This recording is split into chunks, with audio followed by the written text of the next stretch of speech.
So good evening students. Today we will see the current affairs analysis related from May 1st to 5th May 2024. The first article related to the governor's issue in the West Bengal.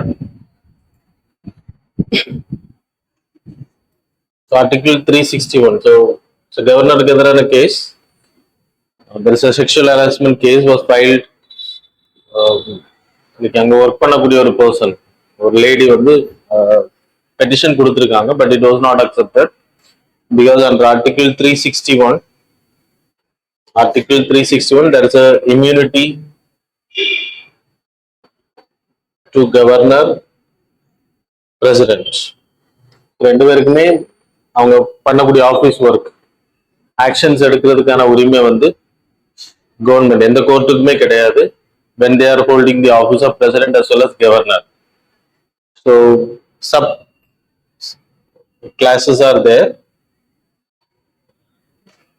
என்ன சொல்லுது அப்படின்னா governor who are working, so who are under office, no criminal proceedings வந்து file பண்ணக்கூடாது அப்படின்னு சொல்லப்படுது when he was in the office. Second என்ன அப்படின்னா எந்த கோர்ட்டுமே அரெஸ்ட் வாரண்ட் இஷ்யூ பண்ணக்கூடாது,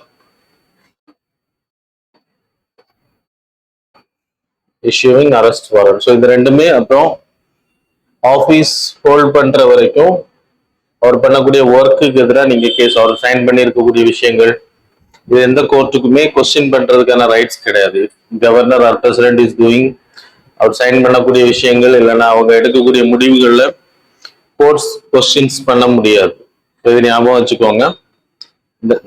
ஸோ அப்படின்னா கிரிமினல் ப்ரொசீடிங்ஸ் அவங்க கிரிமினல் சார்ஜஸ் பண்ணா கூட மேலிஃபைட் இன்டென்ஷன்ல ஏதாவது பண்றாங்க கூட ஆக்ஷன் எடுக்க முடியாதான்னு கேட்டாச்சுன்னா not like that. So the president having pleasure of the governor, the governor will hold the office during the pleasure of the governor, sorry pleasure of the president. அப்போ பிரசிடென்ட் வந்து removal பண்ணா actions எடுக்கப்படலாம். அதே மாதிரி president is doing something wrong, then impeachment process will happen in the parliament. அவங்க பதவியில இருந்து remove பண்றது பிறகு போலீஸ் வந்து இந்த சார்ஜஸ் வந்து ஃபைல் பண்ணி அவங்க மேல ஆக்ஷன்ஸ் எடுக்க முடியும். அது மாதிரி கவர்னரோட powers related to discretionary powers, executive powers, legislative powers எல்லாமே நம்ம கிளாஸ்ல டிஸ்கஸ் பண்ணியிருக்கோம், அது படிச்சுக்கோங்க, very important. Then the next article related to the Navaratna status for a company called as NBFC, non-banking financial registered company, that is IRD.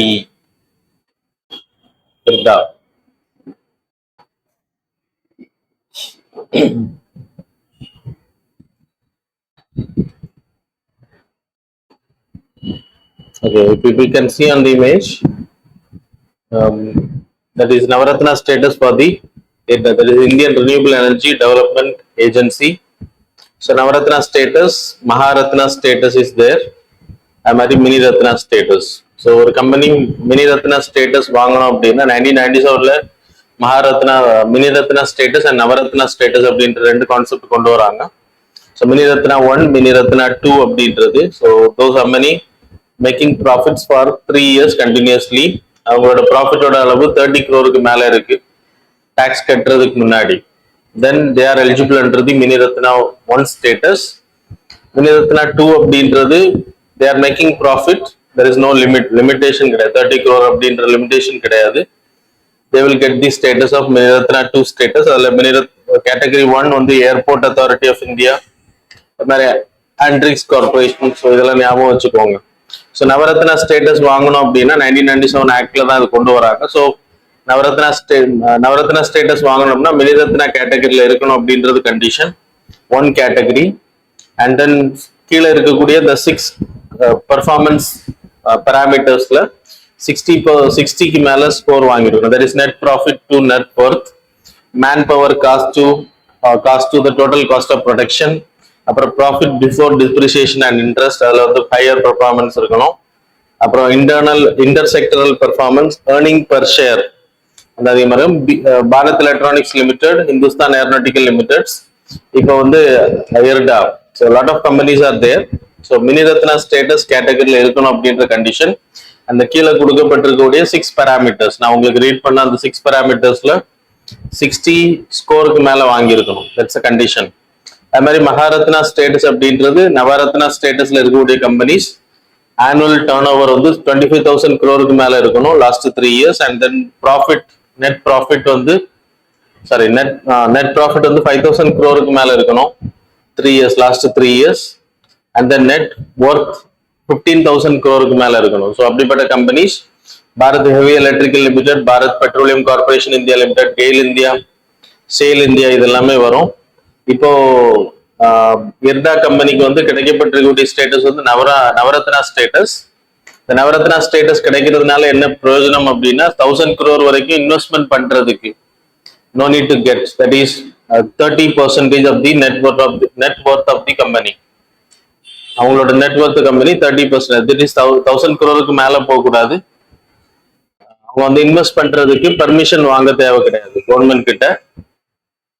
Navratna companies can invest up to 1,000 crore or 15% of the net worth in the single project without government approval. So இது ரெண்டுமே. அப்புறம் operational freedom இருக்கும், appointment freedom இருக்கும், capital expenditure பண்றதுல கவர்மெண்டோட தலையீடுகள் பயங்கரமா இருக்கக்கூடாது. So that is autonomous status will be given. மகாரத்னாவுக்கு இன்னும் அதிகமான அட்டானமஸ் ஸ்டேட்டஸ் இருக்கு. ஸோ இல்லை இப்போ இந்த எர்டா சேர்க்கப்பட்டிருக்கு. அப்புறம் you need to study about the IREDA. So it is a financial agency. நான் உங்களுக்கு சொன்ன மாதிரி it's an NBFC, renewable energy டெவலப்மெண்ட்டுக்காக ஃபினான்ஷியல் சப்போர்ட் பண்றதுக்காக உருவாக்கப்பட்டது. ஸோ கடன் கொடுக்கிறது. Ministry of new and renewable energy கீழே வருது. இது ஞாபகம் வச்சுக்கோங்க. So very important. The next article related to the Tamjab, that is a world deepest blue hole. அது எங்க இருக்கு அப்படின்னா ப்ளூ ஹோல் அப்படின்ற கான்செப்ட் வந்து நம்ம பிளாக் ஹோல் அப்படின்றது ஸ்பேஸ்ல, ப்ளூ ஹோல் அப்படின்ற கான்செப்ட் வந்து islands area, coastal land forms நம்ம படிச்சிருப்போம். அதுல தண்ணீர் வந்து அதிகமா அந்த லேண்ட் ஃபார்ம்ஸை வந்து உடைக்கும் போது அதுல உள்ள லைம்ஸ்டோன், மார்பிள், இந்த மாதிரி ராக் இருக்கக்கூடிய பெட் ராக்ல தண்ணி வந்து உள்ள இறங்கி அது பெரிய ஓட்டைகளா கிரியேட் பண்ணும். ஸோ அந்த ஹோலுக்கு பேர் தான் ப்ளூ ஹோல் அப்படின்னு பேரு. Yucatan peninsula, that is in Mexico. So நீங்க மேப்ல பார்க்கக்கூடிய அந்த யுகாட்டன் பெனின்சுலா, மெக்சிகோ, அப்புறம் பெல்சி, இந்த பிளேசஸ்ல எல்லாமே வந்து நிறைய ப்ளூ ஹோல்ஸ் இருக்கு. அதுல இப்போ ரீசெண்டா டிஸ்கவர் பண்ணப்பட்டிருக்கக்கூடியது தாம்ஜா அப்படின்றது. தட் இஸ் 1,380 feet டவுன், 400 மீட்டர்ஸ்க்கு மேல டீப்பஸ்ட் அப்படின்னு சொல்லப்படுது. வேர்ல்டுல இருக்கக்கூடிய டீப்பஸ்ட். அண்ட் தென் 410 foot, நான் உங்களுக்கு ஏற்கனவே சொன்ன மாதிரி பிளஸி அப்படின்ற பிளேஸ்ல இருக்கு. அது மாதிரி 663 foot டீன்ஸ் ப்ளூ ஹோல் வந்து பஹாமாஸ் தீவுகள், இந்த கரீபியன் தீவுகள்ல தான் அதிகமா இருக்கு, central American area.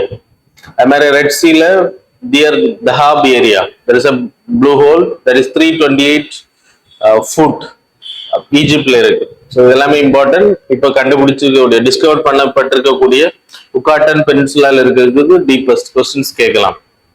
So that's all. Then Goldman environmental prize வந்து இந்தியாவுக்கு சேர்ந்த அலோக் சுக்லா அப்படின்ற பர்சனுக்கு கொடுத்துருக்காங்க.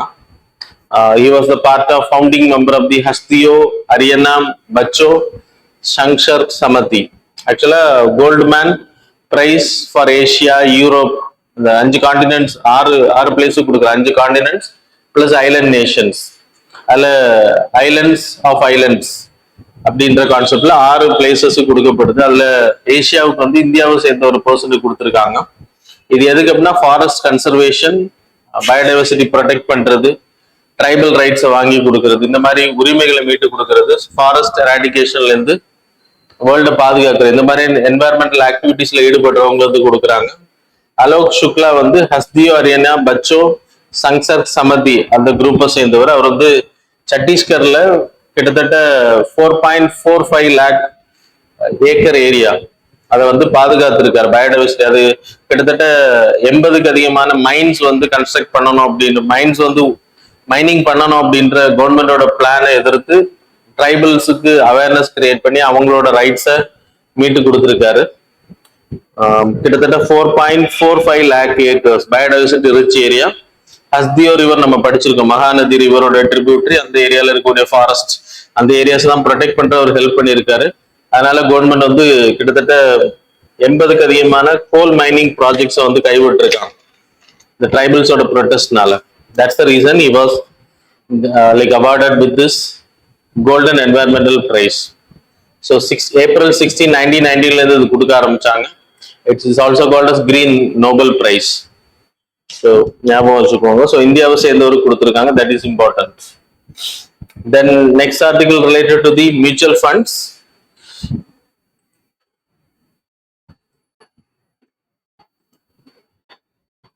So mutual funds பொறுத்த வரைக்கும் there is a pooling of fund money. இப்போ எக்ஸாம்பிள் 1000 crore ஃபண்ட் வந்து பூல் பண்றாங்க அப்படின்னா இதை வந்து it will be divided into 1 lakh units. அப்ப அந்த 1 lakh யூனிட்டுக்கு ஒவ்வொரு யூனிட்டுக்கு என்ன ரேட் வரும் அப்படின்ற அடிப்படையில் இப்போ எக்ஸாம்பிள் 1 யூனிட் இஸ் 100 rupees. எக்ஸாம்பிளுக்கு நான் போடுறேன். இப்போ நீங்க 10 யூனிட் வாங்குறீங்கன்னா 1000 rupeesக்கான மியூச்சுவல் ஃபண்ட்ஸ்ல நீங்க இன்வெஸ்ட் பண்றீங்கன்னு அர்த்தம். மியூச்சுவல் ஃபண்ட்ஸை பொறுத்த வரைக்கும் the companies will issue where they are going to invest equity balance இருக்கும், டெட் இன்ஸ்ட்ருமெண்ட்ல இன்வெஸ்ட் பண்ணக்கூடியது இருக்கும். ஈக்விட்டியில மட்டும் அப்படின்னா ஷேர்ஸ்ல மட்டும் இன்வெஸ்ட் பண்ணக்கூடிய mutual funds, debt instrument debt mutual funds அப்படின்னா கடன் பத்திரங்கள்ல இன்வெஸ்ட் பண்ணுவாங்க. அது மாதிரி பேலன்ஸ்ட் அப்படின்னா ரெண்டுலயும் இன்வெஸ்ட் பண்ணுவாங்க. ஈக்விட்டியில பாதி ஈக்விட்டி. ஸோ இதுல banking,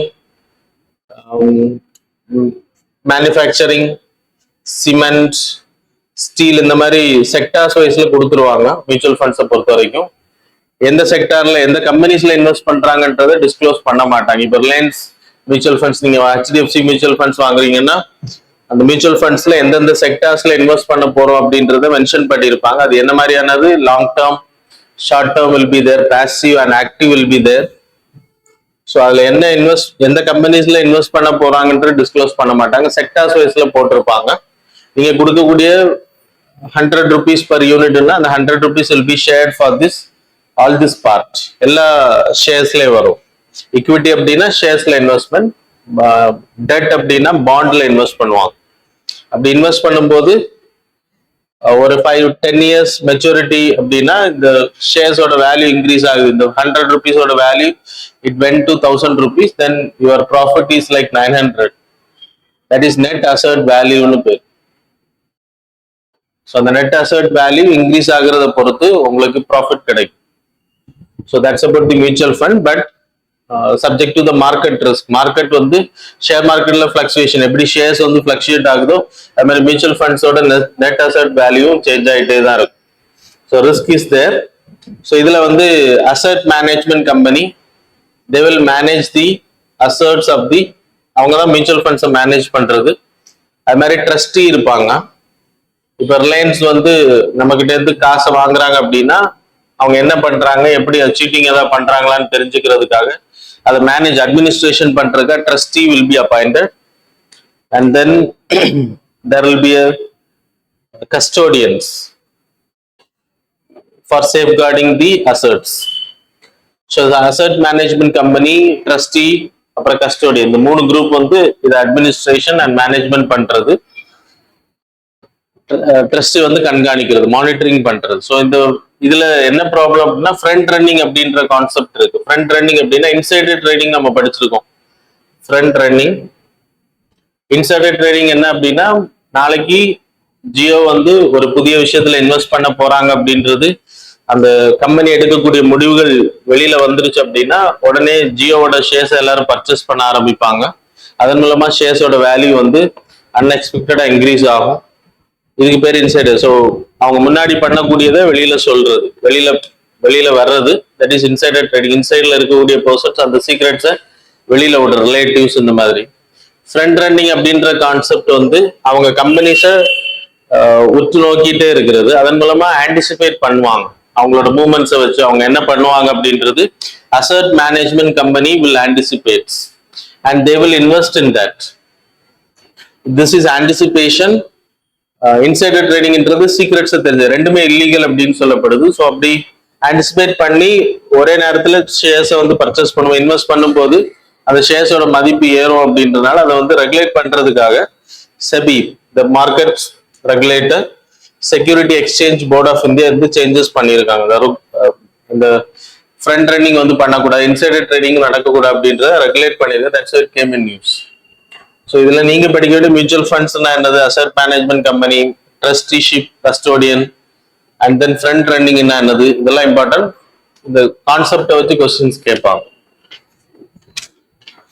okay, the next article Antarctica treaty. So India வந்து இந்த வருஷத்துக்கான அந்த மீட்டிங் வந்து கண்டக்ட் பண்றாங்க. That's it came in news. Antarctica Treaty was created in the year 1959. 12 countries மூலமா உருவாக்கப்பட்டது. That is Argentina, Australia, Belgium, Chile, France, Japan, New Zealand, Norway, South Africa, USSR, UK, இந்த US இந்த கண்ட்ரிஸால உருவாக்கப்பட்டது. இது எதுக்கு அப்படின்னா, அண்டார்டிகா வந்து யாருமே கிளைம் பண்ணாத டெரிட்டரி. இப்போ எந்த கண்ட்ரியுமே அதை கிளைம் பண்ண முடியாது. பீஸ்ஃபுல் யூஸ் பண்ணிக்கலாம், சயின்டிபிக்கல் ரிசர்ச் மட்டும் பண்ணிக்கலாம். மற்றபடி நியூக்ளியர் வெப்பன்ஸை கொண்டு வைக்கிறது, ஒரு ஸ்டோரேஜ் பிளேஸா, இல்லை வேஸ்ட் டம்ப் பண்றது, இ waste dumping, nuclear waste dumping பண்றது, இந்த மாதிரியான ஆக்டிவிட்டிஸ் பண்ணக்கூடாது அப்படின்றதுக்காக உருவாக்கப்பட்டதான் இந்த ட்ரீட்டி. 12 கண்ட்ரிஸ் மூலம் இனிஷியேட் பண்ணப்பட்டாலும் இன்னைக்கு 15 கண்ட்ரிஸ் அதுல மெம்பரா இருக்காங்க, இந்தியா உட்பட 54 கண்ட்ரிஸ். இந்தியா ராட்டிஃபைட் டூரிங் 1983ல இருந்து we are the member of this treaty. இது ஒவ்வொரு வருஷமும் there will be a meeting, that is Antarctic Treaty Consultative Meeting. ஆனுவலா இது கண்டக்ட் பண்ணப்படும். இது 46th மீட்டிங் இந்தியாவில் கண்டக்ட் பண்றாங்க.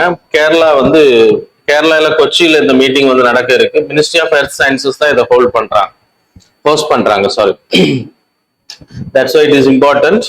நீங்க இதுல இந்த அண்டார்டிகா ட்ரீட்டியோட பர்பஸ் தெரிஞ்சுக்கோங்க. இந்தியாவில் நடக்கிறதுனால இந்த வாட்டி கொஞ்சம் இம்பார்ட்டன்ட் கொஸ்டின்ஸ் வரலாம். தென் அங்க உங்களுக்கு ராஸ் ஷெல்ஃப் வந்து ஐஸ் வந்து டிஸ்இன்டகிரேட் ஆகிட்டு இருக்கு அப்படின்றத நம்ம ரீசெண்டா பார்த்தோம். அதனால Antarctica is very important. Then ஹச்சோட Ajrakh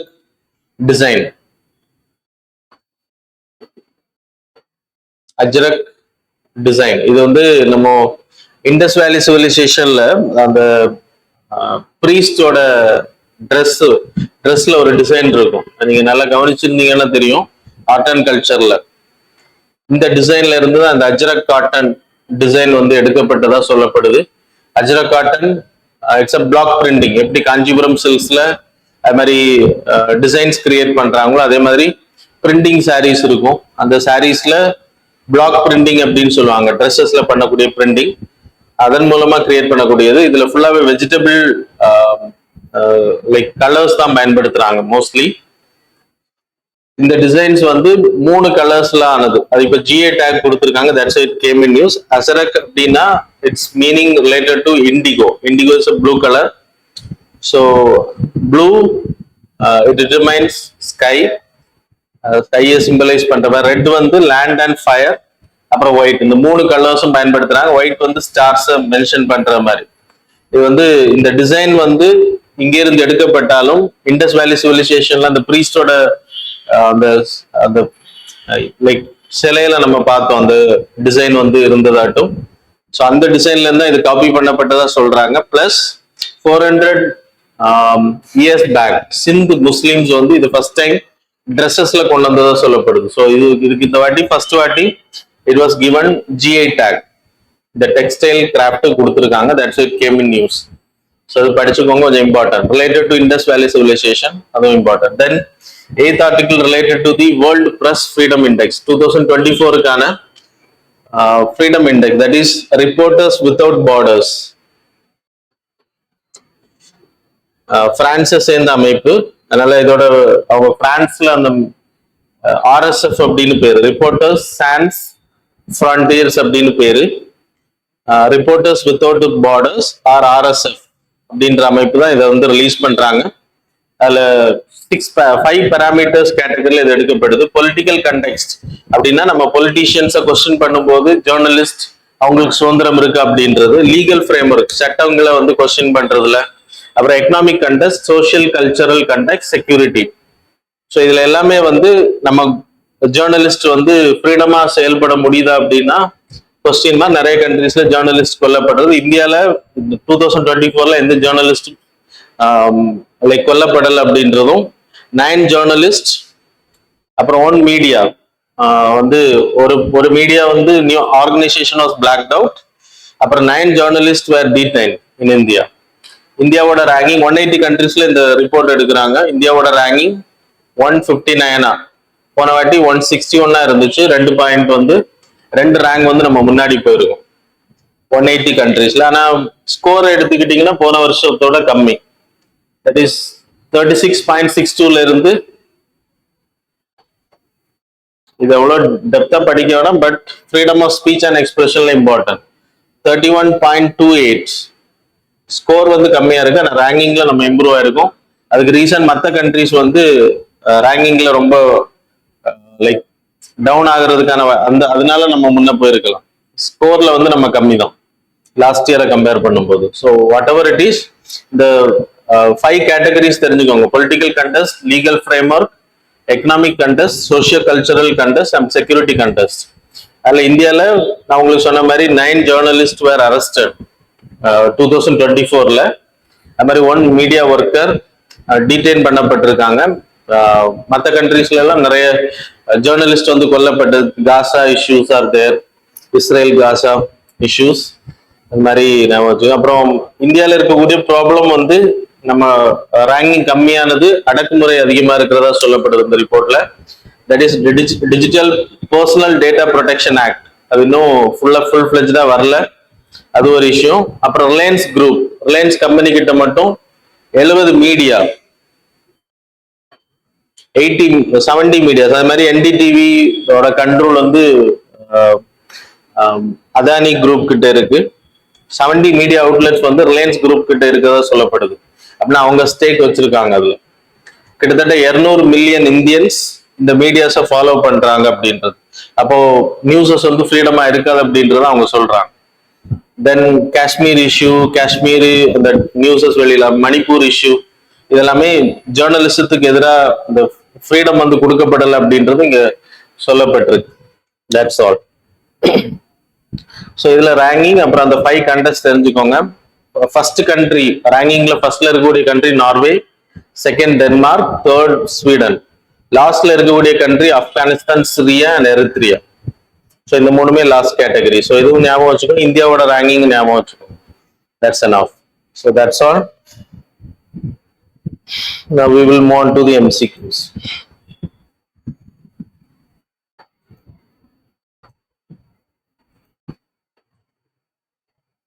So question number 1, consider the following statements regarding the Raja Ravi Verma. Statement number 1, he is considered as the father of modern Indian art. Statement number 2, he was among the first Indian artists to use oil paints. Statement number 3, he is considered the representative of the Europeanized school of painting in India.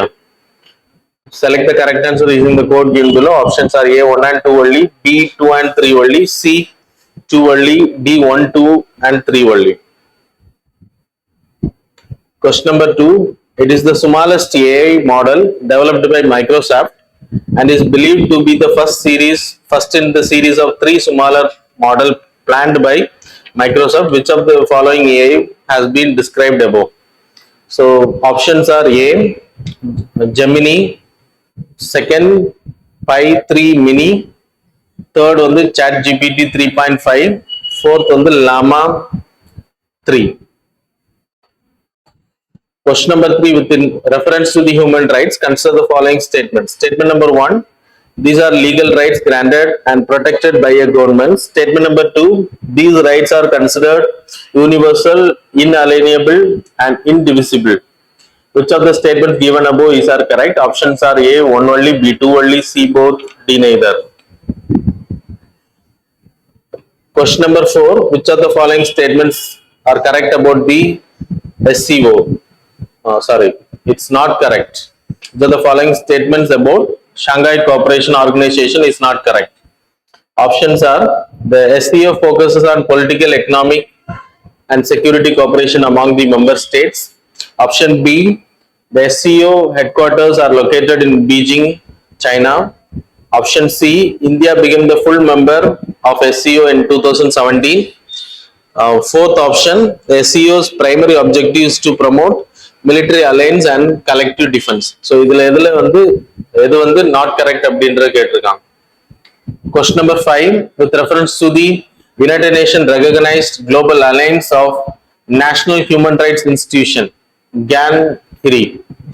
Consider the following statements. Statement number 1, it is one of the largest human rights networks worldwide. Statement number 2, it is responsible for reviewing and accrediting national human rights institution in compliance with the Paris Principle. Which of the statements given above is are correct? Options are A, 1 only, B, 2 only, C, both, D, neither. That's all. Now we will see the answers for the previous days. So question number 1, answer is D. The countries எல்லாம் Asian membership அப்படின்னு கேட்டிருந்தோம். எல்லா countries வரும். 5 countries are there. Then reverse repo, again repeated question. So D is the answer. Crystal Maze missile வந்து India வந்து test பண்ணாங்க ரீசெண்டா. Third வந்து B. Fourth, Chipko movement, A, 1 only answer. Fifth question, English channel, related to English channel, C is the answer, both 1 and 2. So that's all about the current affairs and MCQ. Thanks a lot for joining with us.